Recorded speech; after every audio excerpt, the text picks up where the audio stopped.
Hello, everyone, and welcome to a brand new episode of the Need to Nerd podcast. I'm your host, Heezy, and I'm joined by my co-host, Paddy friggin' B. Oh, hello everyone. I'm Paddy freaking B. Paddy friggin' B. You gotta change your official name, middle name to friggin' now. Okay, So you're deal. Paddy friggin' B, you know? How's it going, man? Oh, it's going good. I'm excited to talk about today's topic. Speaking of today's topic, I think that my team, really the Tampa Bay Buccaneers, need to be sent to the wall. And if you aren't in our fantasy league, ready to the glue farm. yeah, just sent to the wall. They got to be sent up north for their crimes against my fantasy football chances. We talk about fantasy football in our Discord. If you want to check that out, head on over to the link in the show notes. We got a fantasy league every year for football. We're doing daily fantasy league in basketball this year. The official season starts Christmas Day, so come join the fun as we do fantasy sports as well. What are we talking about today, Patty B? What are we talking about? We're talking about a wall. People are like, "What wall? What wall are we talking about?" Mr. Gorbachev, tear down that wall. No, we're talking about the House of the Dragons, the new Game of Thrones series that just had its final episode of season 1 air this last Sunday. So yeah, so we're just super stoked to talk about it. Time recording. I did not watch this again to prepare for this episode. I normally am super into rewatching the whole thing again, and I just have been so busy at work I haven't had time. So I've only seen all of these episodes one time, which is not normal for me in a review that we do on the show. I said that last week too with Hocus Pocus. Same here. Except I guess that's not true because we then we re-recorded and then I watched it again. Yeah, I'm just a liar. Patty B. Liar, the showrunners for the ages that they made these kids. That's right. The nerd fact of the week is that the characters are not the age that they are in the historical events of the show or of the books. So, for context, I'm gonna kind of give a little bit of our segment that we normally do, like what are we talking about. I might actually give it during our nerd fact this week because I think this nerd fact is really cool. So, the book that this is based on is narrated by someone who had gathered stories from across Westeros about this era, about this civil war. And this is, and for what it's worth, this is actually loosely based on the English Civil War of the 12th century, where King Henry, I think, daughter and cousin were trying to take the throne. It's really interesting, but one of the things that needed to happen because of the way that the showrunners wanted the show to work, one of them being one of the writers for the show being George R. R. Martin himself, is they changed the age of the characters. Millie Alec, who, for instance, is a 21-year-old, and we're going to get into the time skip as well. She plays 15-year-old Princess Rhaenyra. In the book, Princess Rhaenyra would have been 9. And her friend would have been 12 years... Her friend, being Alicent, actually would have been, I believe, 12 years older than her. Where in this show, they're roughly 1 year apart. 12 years older, not 12 years 12 years older. Thank you. Okay, yeah, that makes more sense why she marries her dad. Wow, spoilers already. Seconds into this. I'm not even gonna edit it out. It makes it a lot less creepy, you know? It's good context. It's good to know. It's good context. But it's not so Alicent is actually aged down in this. Rhaenyra is aged up, and I also think that Daemon might be aged differently as well. We'll get into some more interesting facts. I don't want to give any more out because I don't want to spoiler anything for listeners, because I care about you, the listener. Unlike some people, gosh. You know who else cares about our listener, Petty B, is our sponsor at Anchor. One of the number one questions you could ask when you make a podcast like this is, how do I make a podcast? Well, Anchor is the answer. Head on over to anchor.fm. Check it out. Owned by Spotify. Patty, I just showed you how to post this podcast to every single feed. And I mean, we edited our bonus episode and posted it probably in under an hour. Yeah, it was a great time. And Anchor was Anchor was the actual easiest part. It was easier than even YouTube was. Yeah, 100%. Because you have to make a thumbnail for YouTube, and Anchor just makes the whole process so easy. You can make a thumbnail for your podcast episode too. I just don't do it. Oh, gotcha. So, just to be clear, some people do it. Oh. I don't think it's worth. I don't think individual episodes need their own thumbnails for an audio listener. For podcasts, for audio listeners. Yeah. Sure. With that being said, though, check out our sponsor at Anchor. The money's already coming in, you know. We're already making the big bank from that one. Let's go to sound housekeeping, though. We already talked about the fantasy football stuff and the fantasy basketball stuff. Basketball is ramping up. I'd like to get to about 6 people. One of the nice things about daily fantasy is you can do head-to-head. Like, you don't have to compete every week. But the contest will be free up until Christmas, so come join. Super fun. Patty B, we got to get you in this next one. Vinny crushed me in the last one, so. Oh, yeah? Well, he's crushing everyone in fantasy right now, I think. So, just kids got game. For sure. Speaking of having game, if you want to join the Constructive Criticism Open Series, sponsored by Game Grid Lehigh, don't forget to check out that podcast and what's going on there. The next one got announced. Patty B got top 8 of the last one, Patty. You gotta go get this Season 2 trophy. 100%. You gotta put it on the wall when behind RCQ is you. standard, Aaron Leak calls it my format, so I gotta show up there as well. Oh, does he? Yeah, they told me that when we played. It's like, oh, I guess I'm playing you in your format because I've been a huge proponent of standard. I like it. I'm excited to play standard. Working out some stuff to bring game nights back to the Discord. Tons of things that we can do. Hopefully, we can get that rolling as well.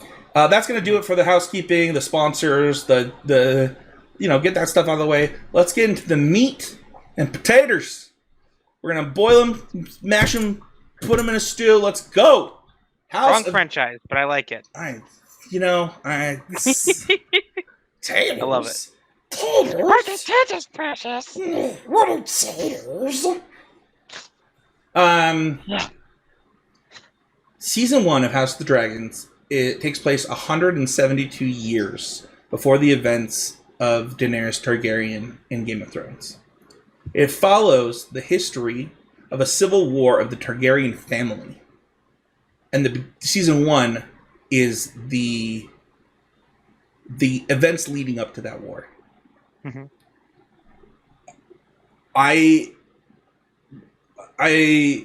Our show notes are wrong. For what it's worth. There's supposed to be another section. Hold on.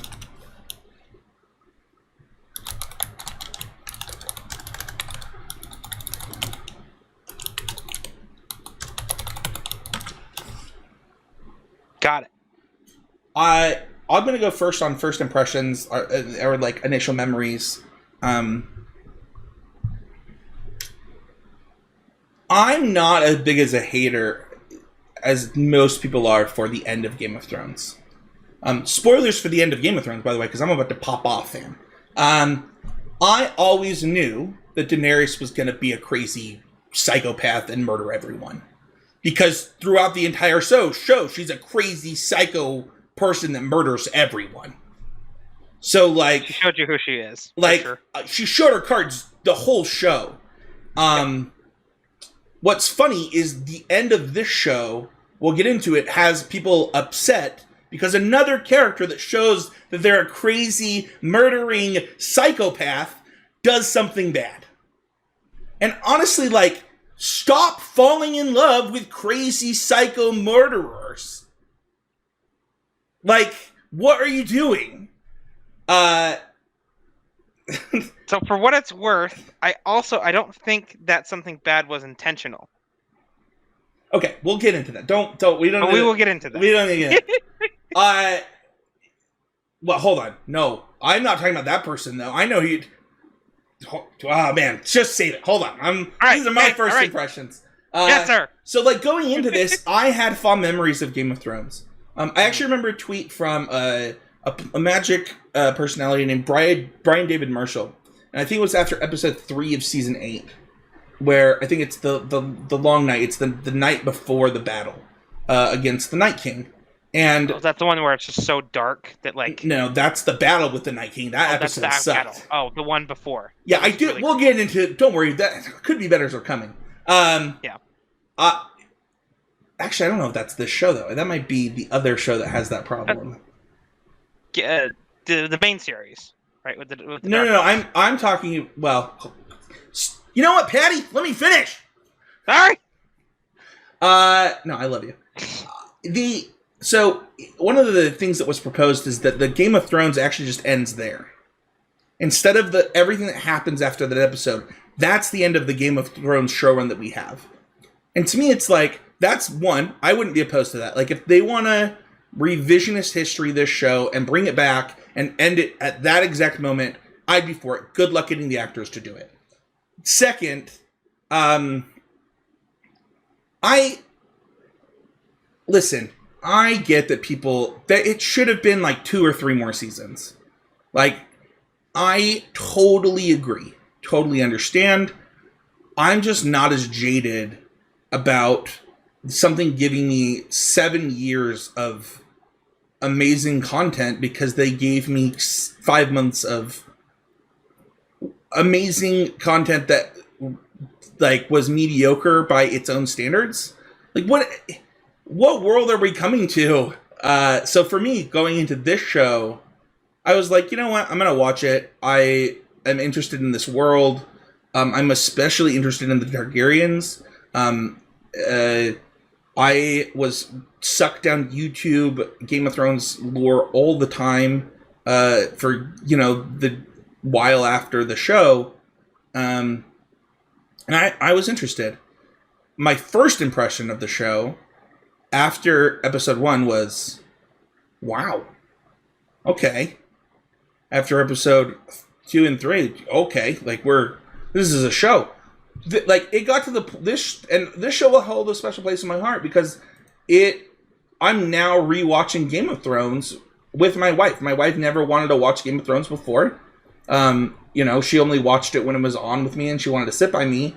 And now she's like in. She's like, I'm actually interested in all of this. So yeah, those are my first impressions and kind of initial thoughts going into the series. What about you? Yeah, so I loved Game of Thrones. I'm also not as jaded, right, as some fans were with the ending. And that actually, for what it's worth, would be a good spot to end the series, right? It's like, if you're gonna make it about the Night King and have him be the big bad, right? Just make that drama be a fine point there. So, to be worth, the suggestion was actually before the battle with the Night King. The night. Oh, and just like don't even have the battle. Don't even have the battle. Oh, okay. See, I could see it ending with the battle with the Night King and just like not dealing with the ramifications after. Sure. Right. But come to find out, so I watch a lot of things and they've been teasing this for a while. The cast looked really great. And something I learned early on and going back and rewatching the main series, right, is that Joffrey also told us about how this series is going to end, right? The Dance of the Dragons is a really compelling, because I went down those same rabbit holes, right? They had so much content surrounding the other lore with Game of Thrones. And so the Dance of the Dragons has just so much extra story. And I was really excited to jump back into the world. It's something that I made time for, right? No matter what I was doing on Sundays, we watched Game of Thrones and House of the Dragon was no different. What were your first impressions like? Kind of watching it, like, was there? Mm-hmm. You sit down, and you watch Heir of the Dragons, or you watch. Mm-hmm. I mean, those first 3 episodes, right? Like, they're all insane. Like, they're just that whole arc is quite crazy. Did you have a first impression after watching some of that? Yeah. So first impression with watching it, and it's actually is one of my love it, and I'll get into more of it there. But it gave you kind of like what I said with Hocus Pocus, right? Where it felt like Game of Thrones, right? But it was also very different. And it's very clear, right, with the different showrunners. I think that's one thing that made the end of the main series so exhausting for people, right? Is those showrunners? I think people were done with them, and they I think they were done with the project, right? They wanted to move on to other things, so the quality took a dip as far as Game of Thrones standards, like you mentioned. It was high standards to live by, and I agree. Like, it is, yeah. Well, let's go into full spoiler territory. If you haven't watched the show, please do. I'm not. I don't want to give book spoilers in here, but I might reference source material from those YouTube dives and stuff like that. I personally have not read. Is it Dance of the Dragons? Is that the name of the book? Yeah, I think it's a Dance of Dragons. A Dance of Dragons. I haven't read it, so everything I'm going to be referencing, I learned, and it did not spoiler the show for me, so it won't for you either. So, that being said, which is apparently my catchphrase every time I want to transition, I've noticed. Overall impressions, a high-level look about how much we loved it, what we're reviewing. So, my overall impressions of this show were that it is literally better than every season of Game of Thrones for the first season. I did not even... So for me, the beginning of Game of Thrones sucks. Like, it's actually so slow moving until, like, is it like episode 5? Like, it is glacial speeds. Right. They really take their time trying to give you the backstory of, the Starks and the Lannisters. And they're doing it through, that. like, just Ned and Baratheon talking to each other. Or like, Cersei talk... Like, just through conversations, you're just supposed to pick up on all this insane context. It is glacially moving throughout the beginning of that show. This show pace was off. This show does not have that problem. Like, I mean, if anything, it's the complete opposite. Yeah, but it's not blitzing through it, right? It is giving you context at the pace in which Game of Thrones was giving you context in the good seasons of Game of Thrones. Sure. Yeah. And you know what? Unfair to Game of Thrones, you already have all the context. If you're watching this show, other than maybe my wife, you didn't need the context at that glacial speed because you already watched all of Game of Thrones. So you know who the houses are. You know who the lords might be. And there's some new faces. Well, I meant the lord, the houses, the you knew what the relationship should be, I guess I should say. Sure. Okay. I think that we'll get into this later, but I honestly believe that there are very few seasons of television that will ever and have ever lived up to the hype that this got and how good it was. Which is crazy that people are like disappointed by the end of this, because it's like, what? This was like. I loved it. Especially the last 2 episodes where they took their time setting up the whole second series with each side of the houses, right? This is so cool because we got to the end of the second to last episode, and my wife turns to me and she goes, "We we didn't even. She doesn't even know yet. Rhaenyra doesn't even know. Like, we're supposed to just wait. And while it gives you, like I said, while it gives you context that, like, when I say it's not blitzing, it is pacing the show at the appropriate pace, and I love that. Anyway, I'm sorry, I wasn't trying to steal your No, point you're there. good. I just wanted to add to it with Debonair's context. For sure, and it also helps, right, that even though it's not the same showrunners, right? They've made there's a lot of same directors like Miguel Sapochnik, right, working on these episodes, and so like you've got a lot of experience with making a Game of Thrones show. So it's I think it's easier to capture that feel, with these different characters and in this different time. I agree. Yeah. I'll let you go first on this one. Who's your favorite character? Yeah, so my favorite character, I think, throughout this season of the show is Daemon Targaryen. There are a lot of cool moments with him. I love his tenacity, right? You definitely see real change with his character throughout the season. He starts as the jaded brother of the of the king who got usurped by Rhaenyra, right? Goes off and fights his wars and does his thing, right? I love like his violence. I think that kept that feeling of Game of Thrones here. He's really witty, right? And like really snarky, and so I appreciate that. He can keep his tongue, man. He can keep it. It's still there. he can keep his tongue, unlike just not his brain. Valerian's brother. His brain is gone, but do you not know what I'm putting? He cuts that dude's head in half. Yeah. Says he can, He says you could have your tongue for that, and he slices the top of his head off. Oh, yeah. Oh, he can keep his tongue. Yeah, that was the wittiest. I was like, well, he's not wrong. He did keep his tongue. Yeah, he did keep his tongue. This was kind of Hank dangling there. We weren't talking about the same thing. I was different part. And then I'd say his passion, right?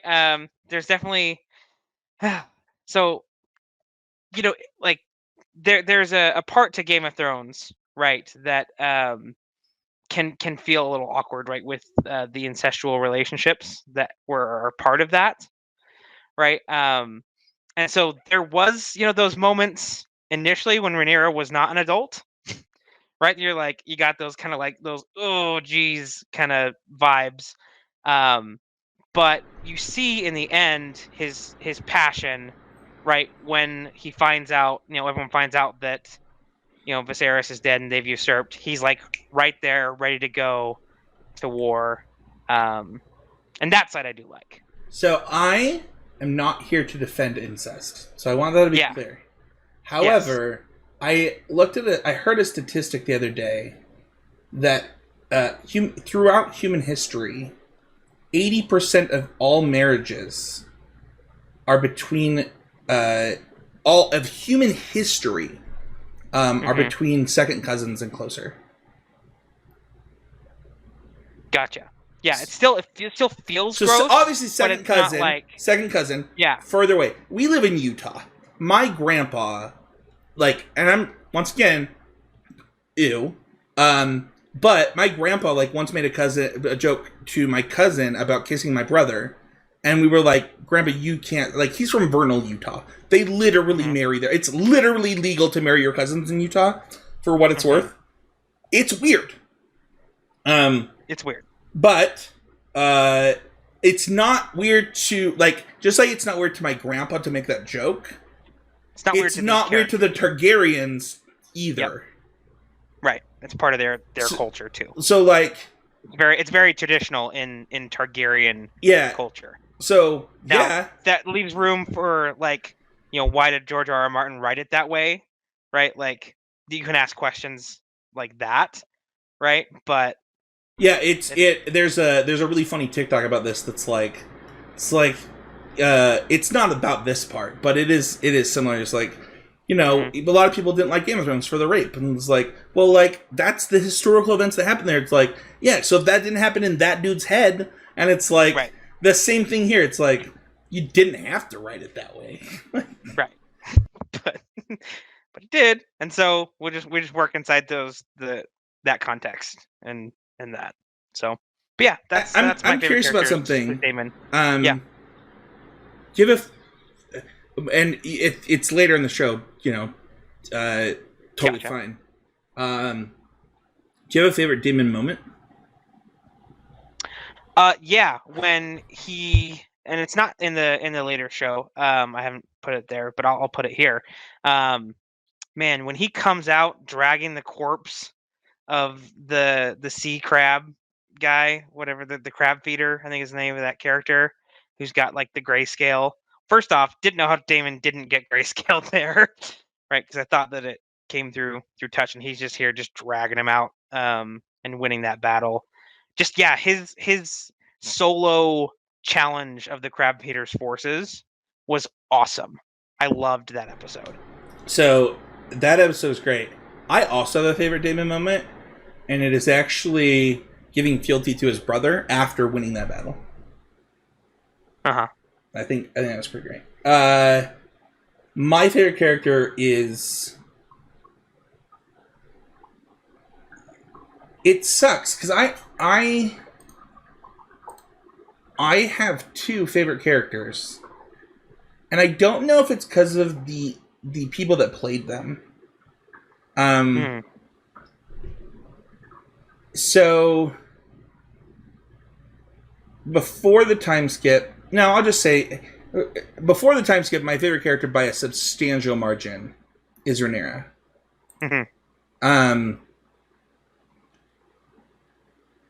After the time skip, I don't know if I enjoyed Rhaenyra as much. There were a lot of... That was actually a common complaint among the fans, and I'll talk about it here. I'm not saying that what is the name of the actress? Emma Darcy. Emma did an amazing job. She's fantastic. That's the older one, right? Yes. Yeah, I'm not saying that Emma did a bad job at all. I thought she was fantastic. And I shouldn't compare them, but holy freaking crap. I was baffled. I also didn't realize she was 21 playing a 15-year-old. But I was like, this is the best child actor I've ever watched in my whole entire life. Like, this is crazy. It turns out, not a child actor. But yeah, I think that it is still Rhaenyra at the end of the show. But I also think that one of the things that... this is going to be a type of show that I struggle with. Is that for those who don't know, I'm not a huge fan of Breaking Bad. In fact, I've actually watched Breaking Bad like 3 times all the way through to try and understand people saying it's the best TV show of all time. Because I just don't think so. And one of the reasons is that people often do the dumbest thing that you could possibly do in the situation that they're in. And they make the worst choice, and there's no redeemable characters. This show doesn't have that problem, but the characters in this show are not good people making good choices. However, you can understand their choices in this show, unlike that show. So there are parts of the show that I struggle with just from that respect on how, like,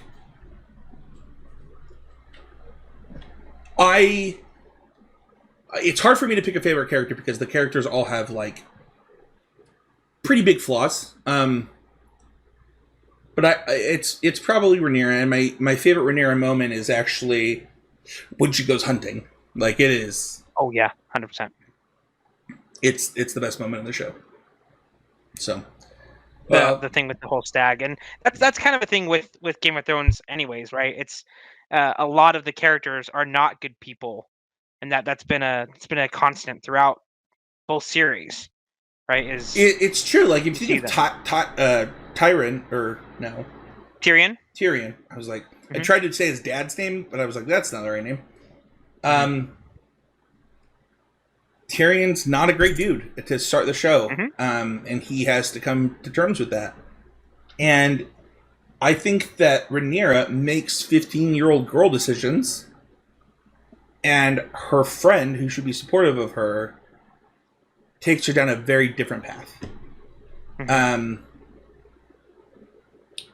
We'll get into this. We'll get into this later in the show, though. Favorite storyline is our next topic, and I have a weird favorite storyline, and it's the queen who wasn't, or whatever they call her, the queen who never was. Yeah, Rhaenys. So Rhaenys is an interesting storyline because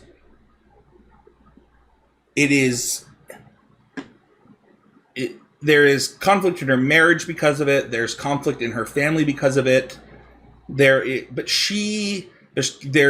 a really good conversation between her and Rhaenyra about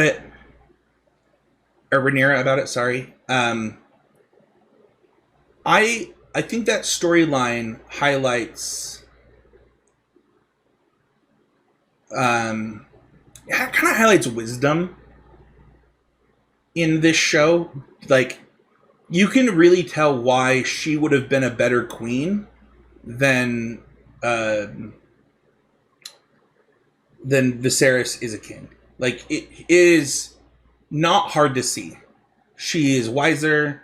She is better tactically. She is better strategically. She cares deeply, even for Viserys. Even like that storyline of the effect that her not becoming queen has on the rest of the show. It's pretty beautiful, in my opinion. For sure, 100%. And I think my favorite storyline ties along with that. The fact that, and I think it's interesting, right, that House Velaryon has so much sway, like, right? So you're all the stuff with Rhaenys, right? But their whole family, right, in different points of the show, thinking of their daughter who got married to Daemon, right? That creates a whole interesting dynamic. All the things that happen with Laenor, right, and that drama, and their position changes so often throughout the show, right, as far as where their allegiances lie, and how they react to this crazy family that is the Targaryens. And yeah, you have complete contrast, right, with Vaemond, who calls into question Rhaenyra's children, right, publicly, right, loses his head for it, not his tongue, and then not even an episode and a half later, they're back, on Dragonstone, ready to go to war for Rhaenyra. So just the whole Valerian family intertwined throughout adds just this interesting dynamic to all these different situations. Yeah, it's interesting because like one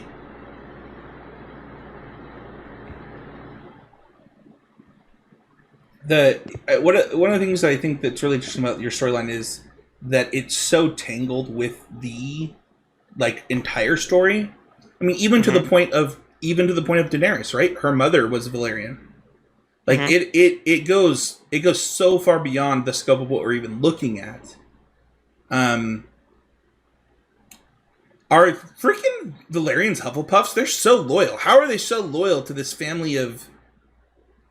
Well, not all of them are, right? Like they just keep getting tangled up in these things, like Corlys with Daemon's conflict and the war and the with the crab feeder. But is he tangled in that? I think that Daemon is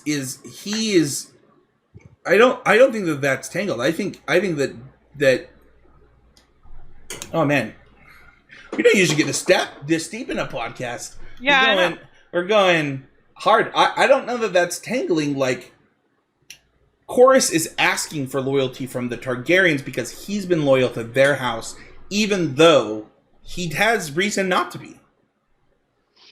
I think there's also an aspect of crown chasing with that too, right? He was kind of covering his bases, right, to have favor in case that Daemon, did become king. They were hedging their bets there. Sure. I think that maybe I give him more credit than he deserves. I think that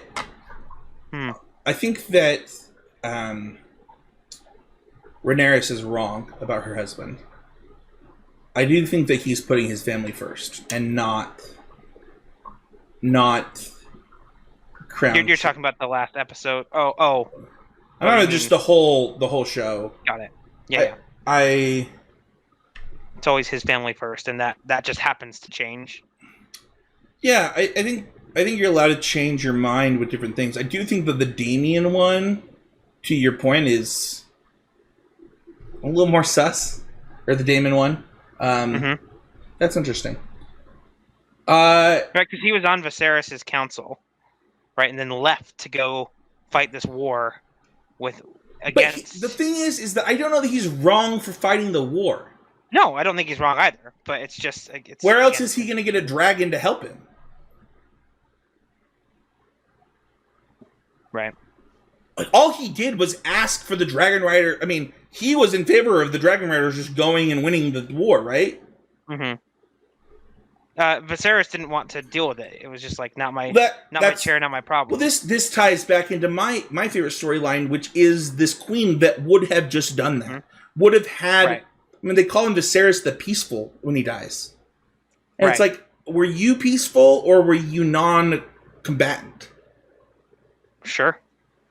Is non-combatants actually peace? I don't know. Yeah. Let's jump into could be betters. I only have one could be better for this show. Actually, maybe I have two. My biggest could be better for this show is maybe I do have two. I don't like implicating stuff. So a really good example of this is implying that Daemon murdered his wife. While great, I don't want to see the murder of his wife. I'd like it confirmed. I also don't like that it's implied that Daemon is the one that set up this child fight ring. Like, did he? I would like that answer. Oh, Aegon? Oh, you mean? No, not Aegon. It's Daemon. I thought that was... That set it up? Yeah, I thought that was an Aegon thing. That's when they're looking for Aegon. For... And then it's his operation down there. That's what I thought. I'll have to double check. Again, this happens when you only watch the show once through. I think it's implied that Daemon... That it's Daemon's? And his... Maybe you're right, actually, now that I'm saying this out loud. I don't know. Anyway, I don't like a bunch of implications, such as the... I can't remember the name off the top of my head of the Valerian son that was married to Rhaenyra.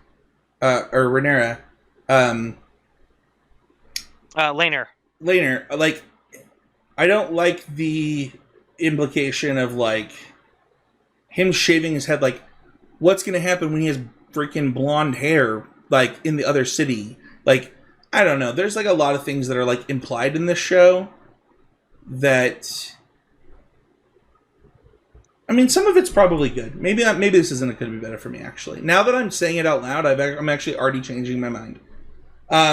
There was one episode, I think it's episode... Is it episode 2? It was the same problem that you were talking about in Game of Thrones, where one of the episodes you just can't see anything. Like, the whole freaking episode. Is it episode 6? It bugs me every time that they do this. There has to be another way to film episodes other than literally not being able to see the episode. Like, I don't know why directors choose to publish that type of content, but like, for people like me who are literally visually, like, I'm wearing contacts to mold the shape of my eyes. I already don't have great depth perception. You're making everything black. Don't do that. See here, I'm looking. It would be super ironic if it was episode 5, because that one's titled "We Light the Way." But yeah, that's probably what could be. I don't know. This show's real good. I also like the decrease in gore to. I think it is the 5th of the 6th, or maybe it's episode 6 where they're in Driftmark, and it's just super dark. A lot of that takes place at night and outside. Sure. Is that where like Eamon gets his dragon? Is that the episode that you're talking about? It might be. He like goes and steals a dragon, loses his eye. You know, all that spoilery stuff. I mean, we're in spoiler territory. You can just. Oh yeah, I know. It was only one. It was like 1.5 episodes where I was like, "This is stupid." Like, why am I watching this? Right. That's my biggest one. What about you? Any could be betters? Yeah. So, we talked a bit about pacing earlier, right? And how, this show was paced a lot better than the first season of Game of Thrones, right? The time jumps where they just jump 2 years later were very jarring, and sometimes it took me out of it a little bit. Not saying that it's not a bad thing, right? Like, I get they had a lot to cover in 10 episodes of a lot of time before the actual Dance the Dragons, which starts, with this next season. That doesn't come out till 2024. We have to wait for freaking ever to get this show back that we love so much. But yeah, the time jumps were jarring, but I don't think that will be an issue moving forward. As in, I think they'll take their time telling the rest of the story and not having to do those jumps. And then just Kristen Cole's character just felt so pointless. Like, I just really didn't like him. And I don't know if you're like made to just like not like him. Like, that's probably designed that way. But like having this extra love interest, right, that just gets like blown off when and then he just is Alicent's puppy dog after. I like, so disagree. He just loses all of his purpose. I have literally not agreed with it could be better yet, and I like don't want to debate you because like it's how you feel about the show. Yeah. So I that's interesting that you didn't. Why do you think that? Because I think that he is acting like he's this like hot, like he's adopting Alicent's like high and mighty mentality, and it like I think that he's just. Oh my gosh, I have so many things that I could say. One, like, you're like, no, I don't want to be your whore or whatever he says. And it's like, you already were. You already broke your oath. Yeah. You already did all of this. And then he acts like he has some, like, high and mighty honor, like, for the rest of the show because he then said no to her later and then works for the queen. And then the queen acts like she has some high and mighty honor. Like, I think it's good storytelling. Like, I think it villainizes them real well. Sure. Okay. It does make them. I did hate them. I did hate Kristen Good. Cole. That's what it was supposed to do, Patty.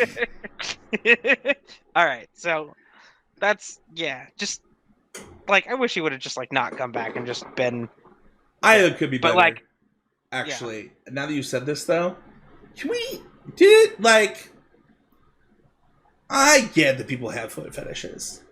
Oh gosh. But like. Does a fetish need? I have my own things that I enjoy. I don't know that it needs. I don't know that needed a scene. I didn't need to see that. I just don't like. And also, let me just say, why make the cripple the one with the foot fetish? Like. That seemed a little heavy-handed. I just have somebody else have one if you wanted to have representation. That seemed weird. Well, I mean, that's to be fair, that it does track. Do you have one? Are you a? No. How do you know that? Just like you think the writer in the hold on, time out. The writer in the room that wrote this was like, listen, I haven't read the book. This is part of the book, and like this was George R. R. Martin's vision for this character. Still didn't need to put it in the show. Yeah, there's a few of those things, right? But like, no, I'm saying it tracks as in if your feet don't work, right? It doesn't. It's not too far off to, fetishize feet that do and that are beautiful, right? Like, I could see that. It doesn't. It's not like this far off kind of thing for the cripple. Okay. I don't agree with that. I just want to let. It didn't mean it was not like. Here's the thing. I didn't need to see that. I don't think that we need a parental advisory warning here, because we didn't get into anything specific. Yeah. But I will say that if you are watching this in your car and your kids are asking you a question, some people think feet are cool, and that's all they need to know. Yeah, that's my could be better. Do you have any other could be betters before we move on to Lovitz? Because there's a lot of them. Nope. Yeah, so many Lovitz. Yeah,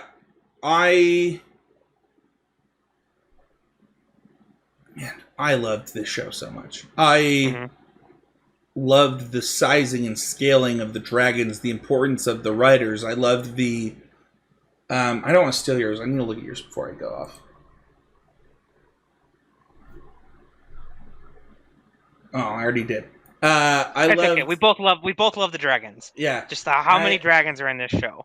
I loved the. Oh, I actually do have a could be better. Okay.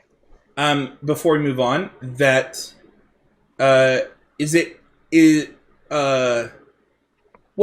oldest son of Alicent? Alicent's oldest son is let me see here. Let's see, they're listed as House Velaryon. No, they should be listed as House Targaryen. Oh, you're right. They should be. Oh, the Targaryens. Yes. Let's see here. So Aegon, right? Aegon is the who becomes king. Yeah. Right. Huge not Aemond, the tall one who loses his eye. Aegon is not believable as a character. Got it. Yeah. Huge could be better. The motivations for the character are believable. But like,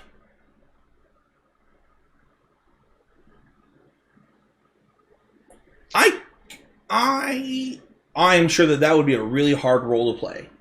But yeah, as someone who drinks young, right? Because that's part of why he becomes the way he is, right? Is because he loved drinking as in his younger age. Yeah, and so it had those kind of effects on him when he grew older. Yeah, I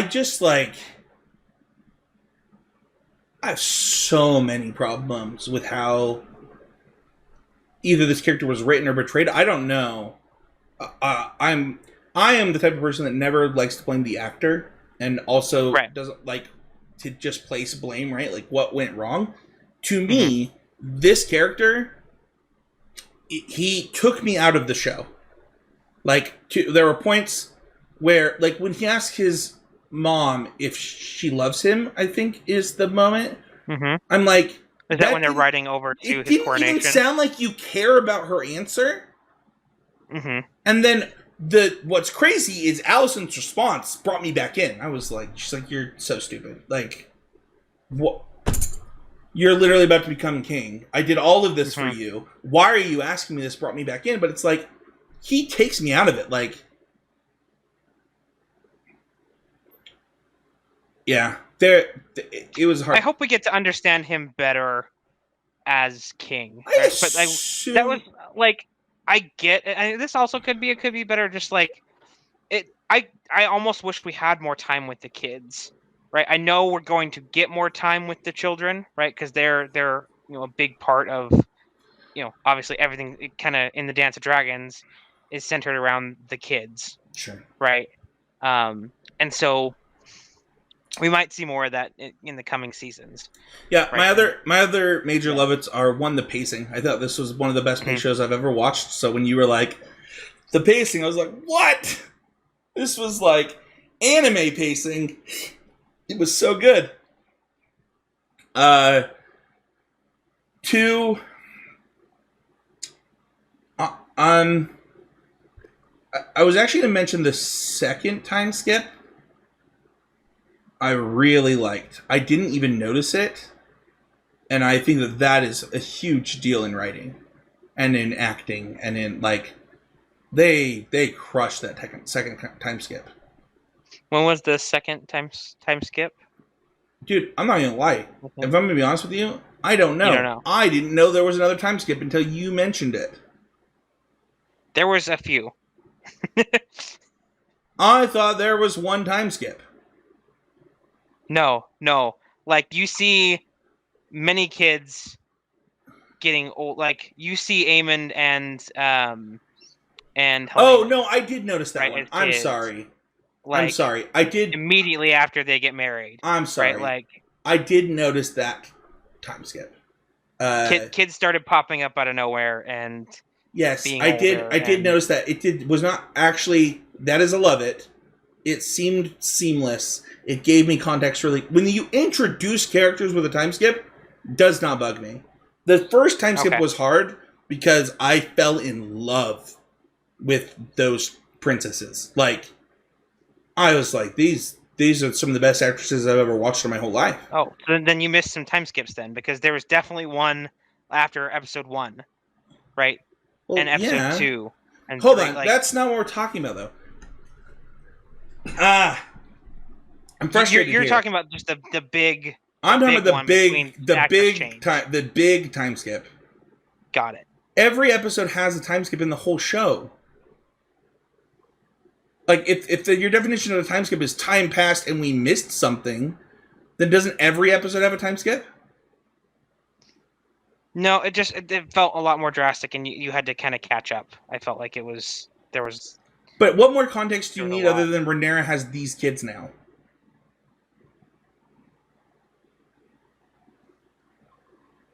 I don't know. I just noticed it a lot more, and it just bugs me a little more. That's fair.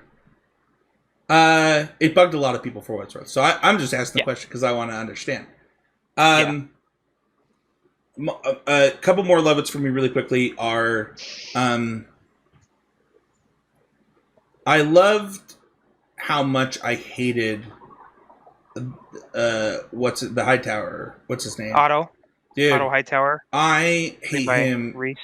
He is like Dolores Umbridge level of hate for me, which is weird because I don't think that he's the most hated character by a lot of people, but I hate him. Like, me too. Like, I have not hated a character this much since Dolores Umbridge. Here's the thing.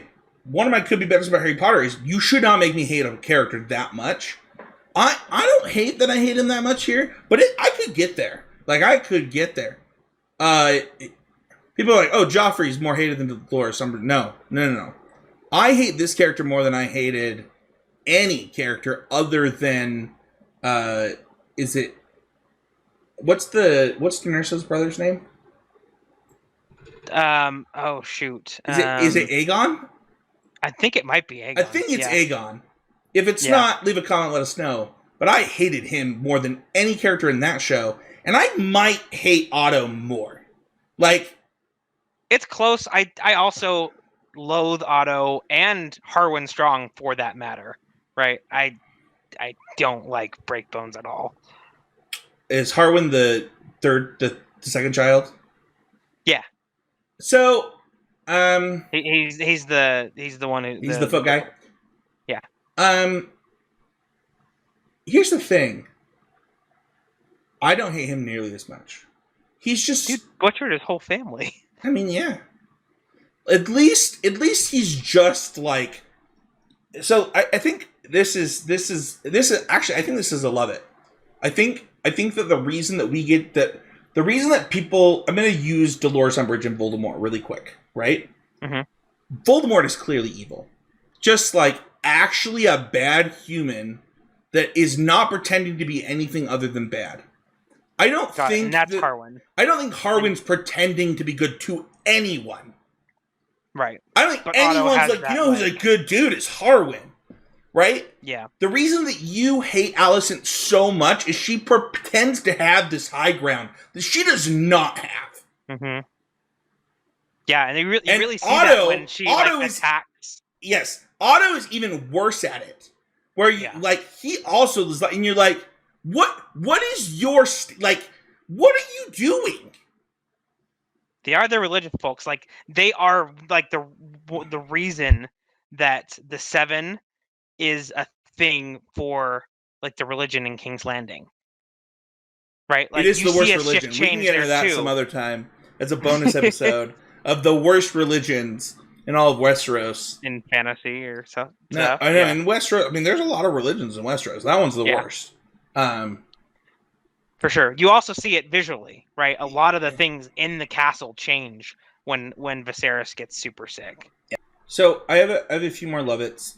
One, I love the costumes. They crushed it in this. Two, I love the fan service. There were like multiple moments. Just calling out other houses really simply.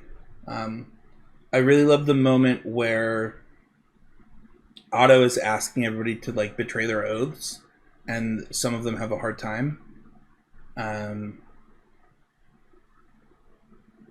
then I loved the last 2 episodes. Like, that was really well done. I thought that you were going to talk about it because of what you said earlier, but like, let's talk like.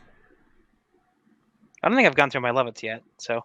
Oh, that's true. Well, then we'll get into. Well, maybe I should stop then. You go. Okay. And we'll talk about it. Sweet. So, I kind of teased a few of these before, right? So I loved it getting really back to the roots of Game of Thrones, right? I think some of the best episodes and times in Game of Thrones is when people were actually playing the Game of Thrones and the political intrigue that surrounds the Iron Throne. I do like that the Iron Throne was very different, right? Over time, you see it kind of scale down to being just the throne, but like all the extra swords, it looks a lot more like it does in some of that original imagery. So for what it's worth, they changed that for Game of Thrones. This is just what the Iron Throne looks like. Was it like a must-have for George R. R. Martin? Yeah, 100%. Yeah, because it looks a lot more like his original design, and that is important, especially with the new showrunners, right? Making it closer to what George pictured. Made tons of sense. We mentioned that we love all the dragons. And who's your favorite dragon, actually? Oh man, probably oh shoot. Go first. It's got to be Aemon's, right? Oh, the one that he steals. Vhagar, yeah. Oh, Vhagar's awesome. Vhagar is large, the largest. He's dragon. So huge, right? And there's this whole ballsy thing, right, with Aemon. Like, I loved that little story. Like, oh my gosh, they make fun of him for not having a dragon, right? And call him the master of pigs, whatever, right? These kids are horrible to him, and he just goes and claims this giant dragon, and it makes him a harder person, right? Like, he's this kind of almost frail, he's not very strong, and he's timid, and that just changes as soon as he claims the dragon and starts getting confidence, and it's super, it's crazy. Yeah, I love it. My favorite dragon is a tie between Bloodworm and, I want to get the other one's name right, but I actually don't even know if I'm going to know how to say it. Is it even going to be in here? I don't see it in the fandom. That's why I was looking. I was like, shoot, where it doesn't have the dragons. Hold on one second.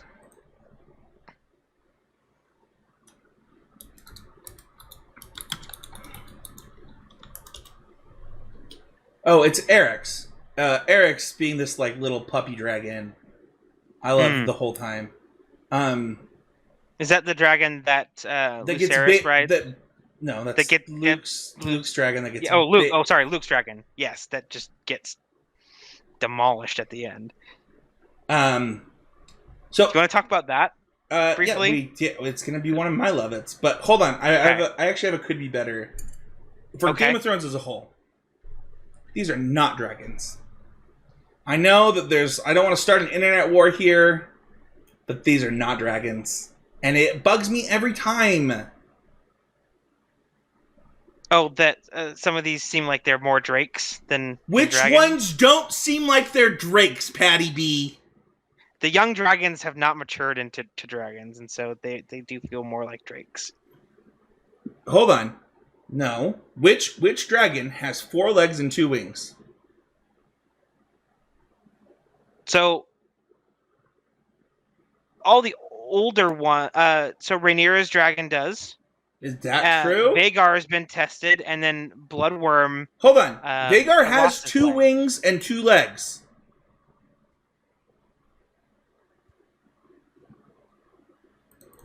I'm gonna have to pay more attention to that. Did any of the none? This is a none of for them the whole ever. Show. None of them ever in the history. This is a Game of Thrones. Could be better. It bugs me every single time. And people are like, "Oh, that's just your interpretation of what a dragon is." It's like, no. There are multiple types of dragons. Drakes is not one of them. You're literally showing the definition of a drake. It bugs me Here's the thing. You could have given them no wings, and you could have convinced me that they were dragons. There's so many ways you could have given me these creatures and had them be dragons. The one you gave me is specifically not a dragon. Interesting. I did not realize. You never realized it. You never took the other show. Petty, he takes me on the show every time they walk. And they got these 2 little claws that they throw into the ground to walk forward with their wings. It bugs me every time. Huh. I'm sorry that I broke this glass. And that you will now be bugged by it every time. You just told me 2 dragons had 4 legs because you were so enamored with the dragon, you didn't even realize they didn't. Yeah, that's how good of a job they did. It bugs me every time. I'm like, that's not a fucking dragon. Sorry, I just said the F word. I gotta edit that out. We can edit that out. Yeah. Hold on.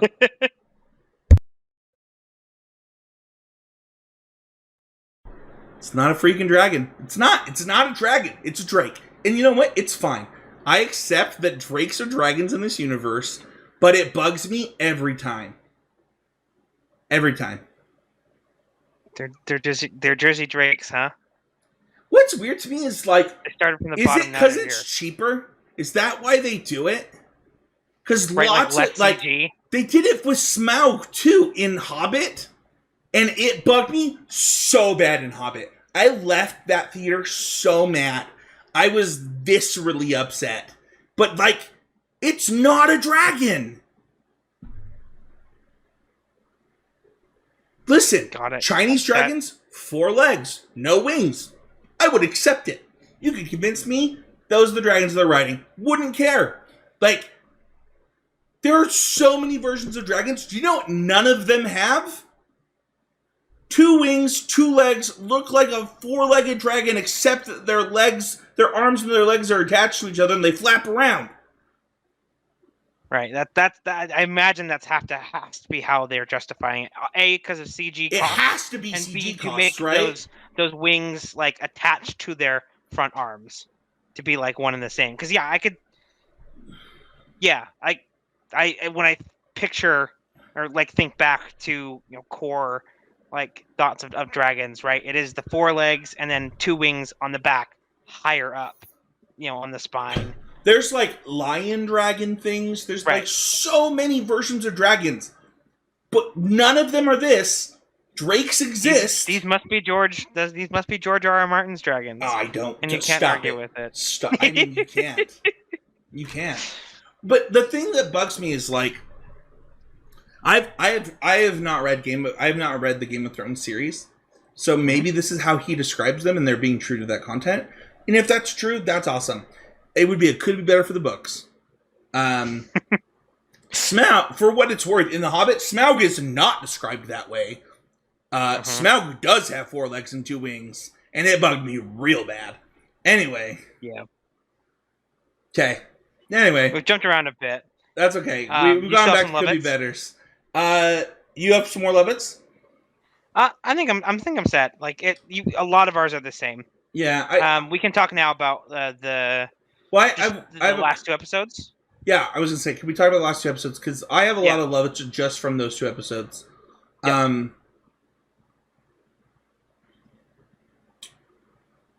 Listen, I love 2-part finales that make you wait a week. Like, I just think that it's great.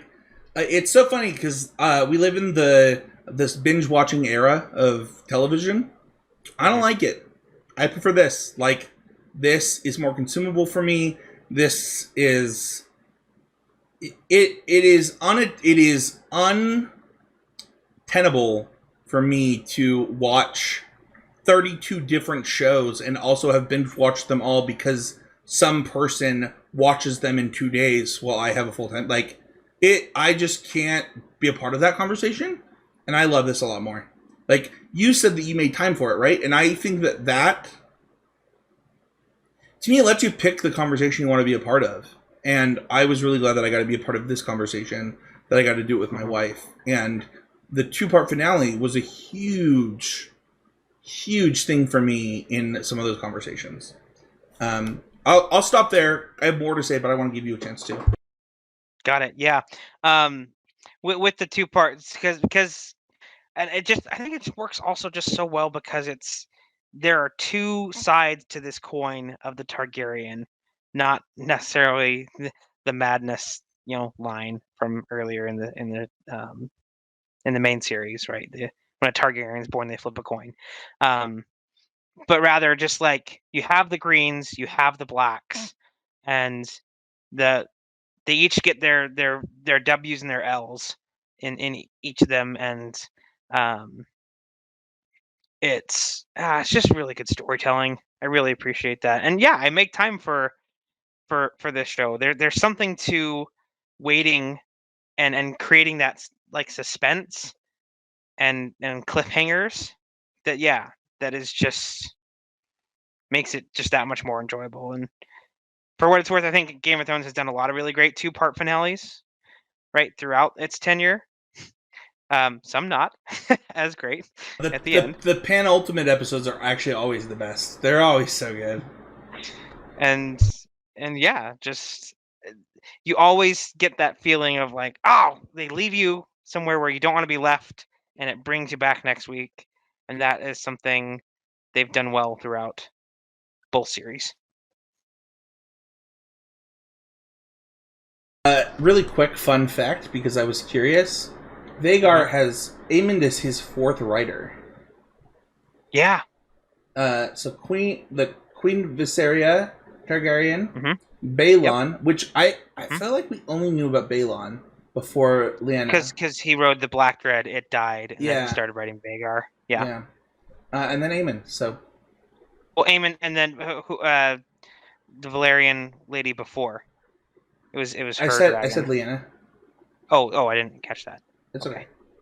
I thought you read a spoiler for me right there. I thought you were saying, and when you said "and then," I was like, if you tell me that somebody writes this dragon next, I will literally drive to your house and murder you, Paddy. Gotcha. No, good old Sapphire Eye is here to stay. I'm pretty sure. Cool. I guess that's something as well. I think we mentioned it a little bit before, right? So what moment were you talking about where it was like a scumbag move? Oh my gosh, the number of people like, I can't believe that Daemon choked out his wife. I'm like, the guy that murdered his other wife, you can't believe that? Got it. Yeah. That's what you're talking about there. Yes, that was a, oh my gosh, like it another part of Daemon, you just love to hate. Here's He's the great. thing. I saw a TikTok, so I wish I could credit them, but I don't remember who it was by. They talked about the moment at the end of this show, at the end of the season, where Vagar kills Luke and bites Raxus in half, just like. And they're completely like, demolished these two after he gets just like a little bit of fire. Are riding nuclear bombs at each other, and one of them blows up, and it's like, whose fault is it? Well, it's like, well, who gave children nuclear bombs? They both, I think they made a really good point in that final episode, right? That they were both trying to get control of their nuclear bombs. I don't think that Eamon had any intent to kill Luke. Oh, he did. He was trying to taunt him and just get to him, right? But as soon as Vagar got shot in the face with a little bit of fire from this young dragon, who also Luke didn't know, like, couldn't get control of it, right? They literally paid the price, and now he like, started this war. Yeah. And it's so funny because it's like it's not funny. Actually, I don't know why I said it's funny, because it's not. It is.